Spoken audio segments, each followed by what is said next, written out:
자, 화면을 제가 잘못 만진 것 같아요. 뒤로 한번 다시 가볼게요. 자, 무형식 학습으로 다시 왔습니다. 미안합니다.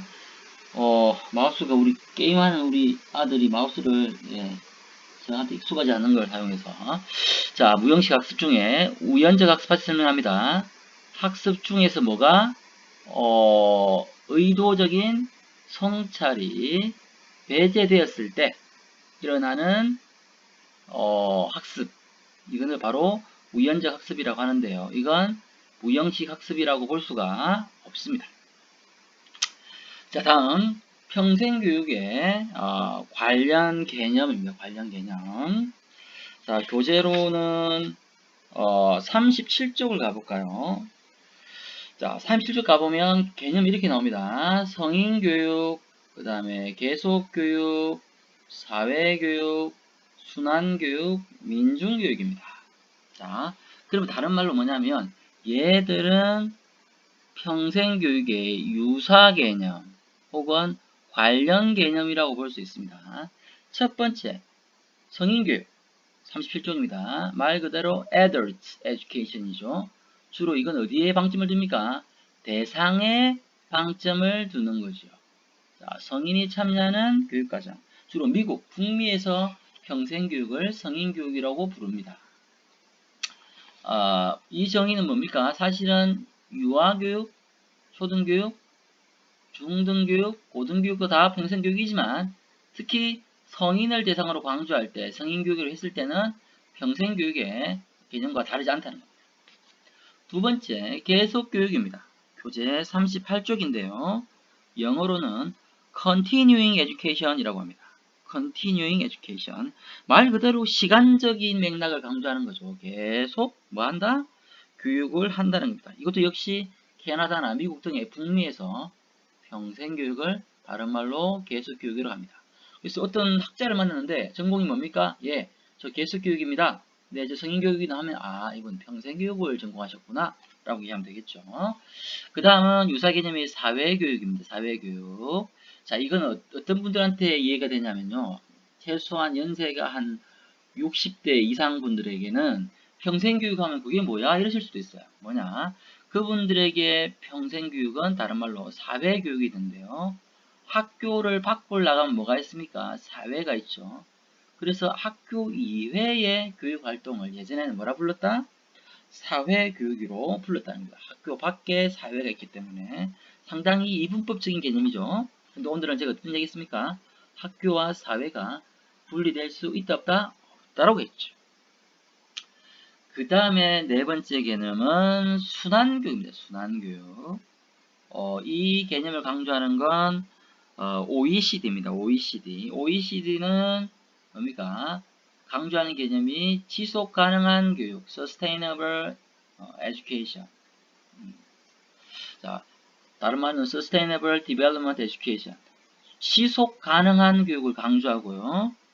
영유아부터 노년기, 노인기까지의 전반적인 뭡니까? 이 사이클을 통한 학습을 강조하거든요. 다른 말로는 생애 전반에 걸친 교육과 지급을 강조하는 차원에서 OECD는 평생교육을 뭐라 부른다? 순환교육으로 부르기도 한다. 그 다음 상당수 친구들이 민중교육에 대한 질문을 저널에 제출했습니다. 도대체 이게 뭡니까? 이거죠. 사실은 민중교육은 사회개혁적 성격이 굉장히 강한 평생교육의 유사 개념입니다. 이건 시대적으로 보면 우리나라로 치면 한 1950에서 한 1980년대까지 우리나라 이 교육이 됐었고요. 주로 이제 산업에 종사하는 불리한 위치에 있는 낮은 사회경제적 지위에 있는 사람들 대상으로 문맹교육 혹은 기초 문식성 교육을 할 때 많이 했고요. 또 노동자들에 대한 어떤 의식화 교육을 할 때도 민중교육을 많이 했죠. 특히 이제 외국 같은 경우에는 지금도 마찬가지입니다만 라틴 아메리카, 남미 같은 경우에는 뭡니까? 이 식자, 배운 사람 리더들이 민중을 대상으로 그들에게 의식화를 시켜서 그들의 의식화를 통해서 해방과 자유를 느낄 수 있게끔 해주는 것. 왜냐하면 학교는 뭡니까? 일반 시민들, 민중을 억압하기 때문에. 그래서 민중들에 대한 의식화를 유도한다. 다른 말 다시 다른 말로 의식적인 실천, 영어로는 practice라고 합니다. 의식적 실천을 강조하는 그러한 교육, 이걸 민중교육이라고 합니다. 이것도 역시 뭡니까? 평생교육의 유사 개념이다.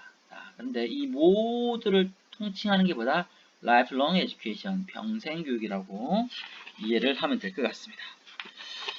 자, 그 다음 마지막입니다. 마지막 44쪽인데요. 그 44쪽에서는 실천그룹으로서의 평생교육 이전에 교직 논술 이야기를 하면서 이번 차시를 마치겠습니다. 아마 여러분들 굉장히 좀 걱정이 될 것 같아요. 이번 수업도 사실은 교사로서 필요한 지식도 있겠지만 이 평생교육에서 배운 내용들이 뭐다? 교직 논술로 나올 수도 있습니다. 자, 그러면 제가 한 3, 4분 정도 교직 논술 이야기를 좀 할게요. 크게 두 가지입니다. 저한테 묻겠죠. 뭐가 나올까요? 두 번째, 어떻게 써야 할까요? 첫 번째, 어떻게 써야 할 거를 볼까요? 자, 크게 서론, 본론, 결론의 세 가지의 문단으로 논리적 체계성이 있어야 됩니다. 그 다음에 정확하게 보면 이건 교직 논술 문제가 아닙니다. 사실은 서술형 평가고요. 지문을 읽고 문항이 요구하는 내용 3개를 물어보면 3개 답을 쓰는 거고요. 3가지 질문 안에 또 한 질문에 2개를 쓰라면 2개를 쓰는 겁니다. 다른 말로 문항이 요구하는 내용을 써야 된다. 그 다음에 문장에서의 주어, 시제 등을 잘 봐야 되겠죠. 맞춤법을 확인해야 된다는 겁니다. 시제는 뭐다? 주로 서로는 현재, 본론은 지문을 보고 하니까 뭐가 될까요? 과거가 되겠죠. 그 다음에 결론은 뭐 해야 할 것이다 라고 하니까 미래 시제가 되겠죠. 그리고 주어가 문장 앞에 나오지 않으면 문장이 보이고요. 그리고 이 주어가 사람이 아니고 사물이 되면 다 뭐다? 마지막 끝 문장이 수동태의 문장, 영어식 문장이 됩니다. 그래서 가급적이면 주어를 사람으로 해야 된다. 그 다음에 정해진 시간과 분량 안에 써야 되겠죠? 이건 뭡니까? 머리로 시간과 분량을 아는 게 아니라 여러분들의 손목과 여러분들의 팔이 이 시간과 분량을 기억해야 됩니다. 이건 뭡니까? 연습을 통해서만이 이와 같은 스킬을 기를 수 있고요. 그 다음에 또 다른 하나의 연습은 뭡니까? 모의고사나 기출문제 확인을 통해서 어떻게 한다? 작성법에 대한 예시를 확인할 수 있습니다. 두 번째는 뭐가 나오는가에 대한 예상 주제입니다. 내용은 교직 이론 과목의 주요 이론입니다. 교직 이론 과목이 뭐가 있나요? 1학년 때 교육학개론, 2학년 때 들었던 과목들, 교직 이론, 그리고 4학년 때 1학기 때 들은 과목들입니다. 그런데 그 과목들만 다 들으면 교직 이론 문제에 대응할 수 있는가? 불행히도 아닙니다. 왜냐? 우리 전족에대는 교직 이론 과목을 다 듣는 게 아니라 선택해서 듣죠.